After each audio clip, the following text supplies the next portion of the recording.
ನೆಲಮಂಗಲದಿಂದ ಒಂದು ಸುದ್ದಿ ಬರ್ತಾ ಇದೆ. ಈಗ ಏನ್ ಬರ್ತಾ ಇದೆ ಅನ್ನುವಂಥದ್ದನ್ನ ನೋಡೋಣ. ನೆಲಮಂಗಲದಲ್ಲಿ ಕಿಲೋಮೀಟರ್ ಗಟ್ಟಲೆ ಟ್ರಾಫಿಕ್ ಜಾಮ್ ಆಗಿದೆ. ಯಾಕೆ? ಹೆದ್ದಾರಿಯಲ್ಲಿ ಒಂದು ಲಾರಿ ಕೆಟ್ಟು ನಿಂತಿದೆ. 5 ಕಿಲೋಮೀಟರ್ ಟ್ರಾಫಿಕ್ ಜಾಮ್ ಆಗಿದೆ. ಅಯ್ಯಪ್ಪ. ನೆಲಮಂಗಲ ಕುಣಿಗಲ್ ಬೈಪಾಸ್ ಬಳಿ ಲಾರಿ ಕೆಟ್ಟಿರೋದು. 1 ಗಂಟೆಗೂ ಹೆಚ್ಚು ಕಾಲದಿಂದ ಚಾಲಕರು ಹೈರಾಣಾಗಿ ಹೋಗಿದ್ದಾರೆ. 5 ಕಿಲೋಮೀಟರ್ ಟ್ರಾಫಿಕ್ ಜಾಮ್ ಆಗಿದೆ ಅಂತೆ. ಅಬ್ಬಬ್ಬ, ಅಲ್ಲಿ ನೋಡಿ, ಒಂದು ಲಾರಿ ಕೆಟ್ಟೋದ್ರೆ ಈ ಪರಿಸ್ಥಿತಿ ನಿರ್ಮಾಣ ಆಗತ್ತೆ.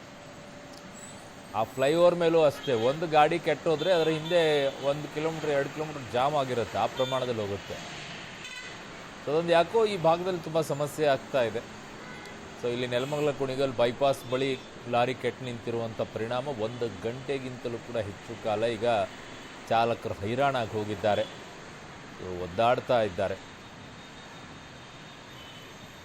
ನನ್ನ ಸಹೋದ್ಯೋಗಿ ಈಗ ಪ್ರಕಾಶ್ ಸಂಪರ್ಕಕ್ಕೆ ಸಿಗ್ತಾ ಇದ್ದಾರೆ. ಪ್ರಕಾಶ್, ಇಲ್ಲಿ ಪದೇ ಪದೇ ಈ ಸಮಸ್ಯೆ ಆಗ್ತಾನೆ ಇರುತ್ತೆ. ಅದು 1 ಗಂಟೆ 2 ಗಂಟೆ ಟ್ರಾಫಿಕ್ ಕ್ಲಿಯರ್ ಆಗಬೇಕು ಅಂದ್ರೆ ಅದನ್ನ ಅಲ್ಲಿಂದ ಮೂವ್ ಮಾಡೋಕ್ಕೆ ಆಗಲ್ಲ. ಆ ಪರಿಸ್ಥಿತಿ ನಿರ್ಮಾಣ ಆಗುತ್ತೆ. ಇದಕ್ಕೆ ಯಾವ ಸೊಲ್ಯೂಷನ್ ಆಗ್ತಾ ಇಲ್ವಾ? ಅಲ್ಲೇನು ಬದಲಾವಣೆ ಮಾಡೋಕ್ಕೆ? ಖಂಡಿತ ಅರುಣ್, ಏನಂತ ಹೇಳಿದ್ರೆ ರಾಷ್ಟ್ರೀಯ ಹೆದ್ದಾರಿ ಪ್ರಾಧಿಕಾರ ಮತ್ತೆ ಟೋಲ್ ಸಂಸ್ಥೆ ಮತ್ತೆ ಇದರಲ್ಲಿ ಪೊಲೀಸರು, ಟ್ರಾಫಿಕ್ ಪೊಲೀಸರು ಸಹ ಇಲ್ಲಿ ಸಾಕಷ್ಟು ರೀತಿಯ ನ್ಯೂನತೆಗಳು ಎದ್ದು ಕಾಣ್ತಾ ಇರುವಂತದ್ದು. ಏನಂತಂದ್ರೆ ಪ್ರತಿನಿತ್ಯಗಳು ಒಂದಲ್ಲ ಒಂದು ಅಪಘಾತಗಳು ಸಂಭವಿಸ್ತಾ ಇರ್ತವೆ.